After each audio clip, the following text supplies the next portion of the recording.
Alright guys, this is about to be a weird fucking video, not gonna lie, because right now as I'm filming this, my power is out. The storm outside is insane. I'm afraid of the dark and I'm afraid of being home alone, and I'm 26 years old. So I'm gonna try to get through this video pretending that I'm not terrified right now and thinking a murderer is gonna pop out of nowhere. Is it gonna stay on this time? Also, you can now see my cat in the background. That's Bean, and Bean actually has IBS, so it's very fitting that he's here. Also, maybe he should be the MyIBSLife mascot. What do you think about that, Bean? Okay, anyway, about the video. So today I figured we would talk about alcohol and IBS because I think it was like a week ago, I posted a story that I was like hungover to hell. I started getting messages like, how do you even drink when you have IBS? What do you drink? How do you survive it? I figured I would just make a video on it, and yeah. Also, it's kind of funny that I'm making this video because I'm filming a video directly after this where I'm purposely going to get a little bit tipsy to help me get through the video. You guys will actually see that video first, so we'll see how it goes. But anyway, hi guys. My name is Christine and I am the creator of the MyIBSLife Instagram account. Just for some background information, if you're new here, I have had IBS for over 13 years now, so I've definitely had some experiences with alcohol, and I feel like I kind of have a grip on what my body will and will not tolerate when it comes to alcohol. Now, I'm probably going to mention this a few times throughout this video, but I just want to make sure we're all on the same page, and that is that I know alcohol is a trigger of IBS to pretty much everyone that has IBS. I know there are a lot of you out there that unfortunately can't even like touch alcohol when it comes to whatever's going on in your gut, whether it's IBS or another gut disorder. I 100% understand that, respect that, and if alcohol caused me that much pain and suffering and discomfort, I would 100% stay clear of it always just as well. But on the other side, there are others like me that can have alcohol in moderation without it causing too much damage to my body. I usually feel some sort of effect from drinking alcohol, but depending on how much I drink, it can be very mild or it could be pretty severe. So again, alcohol is just one of those annoying things where it's just different for everyone who has IBS, whether you can tolerate it depending on how much you drink, or sometimes people just can't tolerate it at all. Also, everything I'm about to say is just based off of my opinions and my experiences with alcohol. I am not a doctor, I am not a healthcare expert. This is all just from what I have personally experienced in my 13 years of having IBS and my few years of drinking. So with that, let's get into it. So I figured we'd start with a little educational piece about why and how does alcohol make our IBS a living hell sometimes. Basically, in short, alcohol is just known to be a gut irritant. And honestly, alcohol is just one of those things that even screws like healthy, normal people up when it comes to their stomachs. Even regular people will get beer shits. It's just for us, the unlucky ones that have IBS or something going on with our stomach, it can be intensified when we drink alcohol. There are actually some alcohols that are considered low FODMAP, and those alcohols include wine, whiskey, vodka, and gin. But just because they're low FODMAP doesn't exactly mean that they won't hurt you. It's just those four might be better choices if you are thinking of drinking and want to pick something that might settle a little bit more in your system. So in terms of what I personally drink, right now I am on a white wine kick. For some reason, white wine always seems to sit well in my stomach, like while I'm drinking it and even the day after. I have always stayed away from red wines because I've always found even if I've had a few sips of red wine, it would like make my stomach feel weird. And I always thought that was because white wine was more acidic. I don't know if that's true. What I do know is that Aaron Judge told me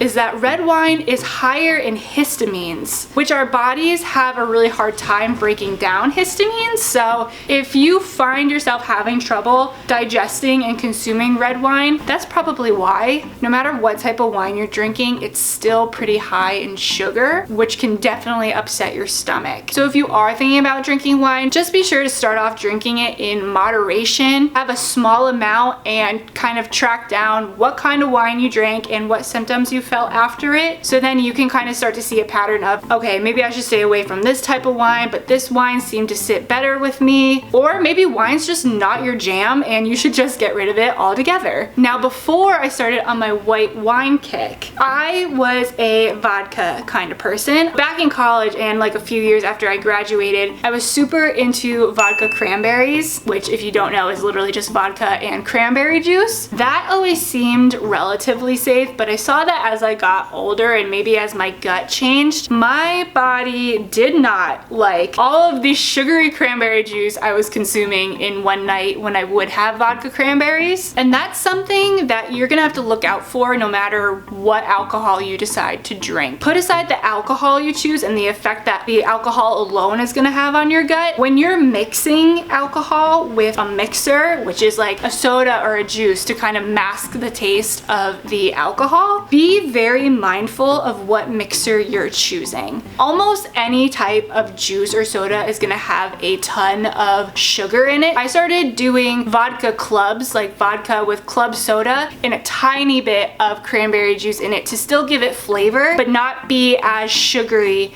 as just a straight up vodka cranberry. It was still delicious, and honestly it went down a lot better and I would feel so much better the next day. So now let's get into drinks that I personally love but cannot drink anymore.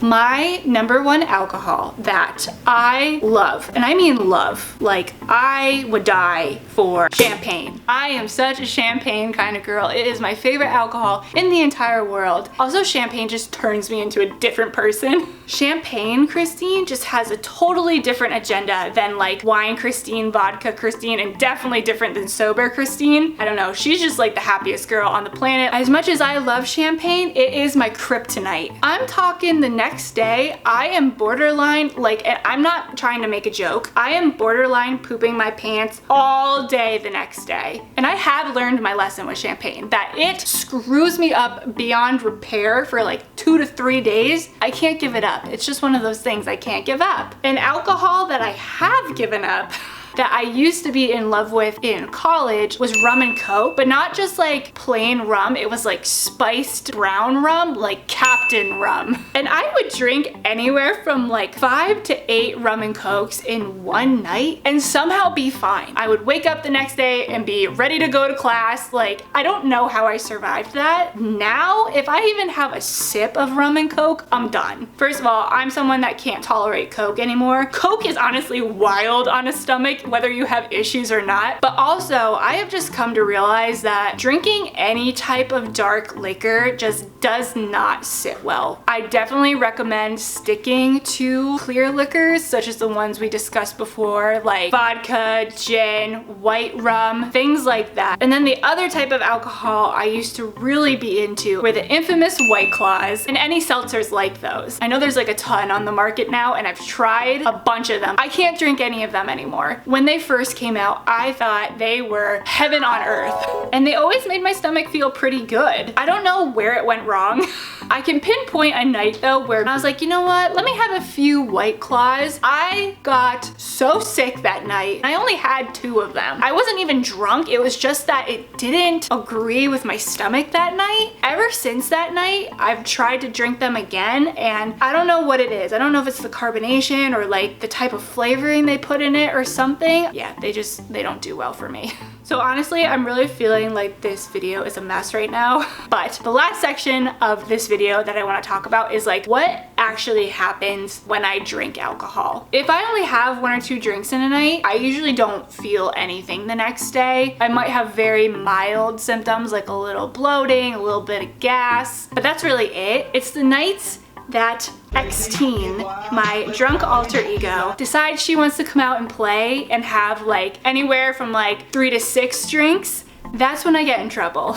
I literally wrote down what happened to me the last time I was hungover so that I would actually remember when I made this video, that I could actually tell you guys the truth of what actually happens to me. This is what I went through the next day. IBSD, nauseous all day. I get super shaky. I get really bad vertigo. I get really bad anxiety the next day after drinking a lot, and I get super emotional. The other thing is alcohol gives me so much fatigue. I have no energy as well as a result of all of that. And you can pretty much count on me having the laziest day ever because I just cannot function after a really heavy night of drinking. Also, this was something I actually didn't write down, but I am thinking about that is very important. It is so incredibly important to look at any of the medications you are taking before you start drinking and seeing if it is even safe for you to drink on those medications. Ask your doctors first if you are taking a medication, if it is safe to drink while on that medication. I just want you guys to be safe and to make smart decisions and not mess up your bodies even more.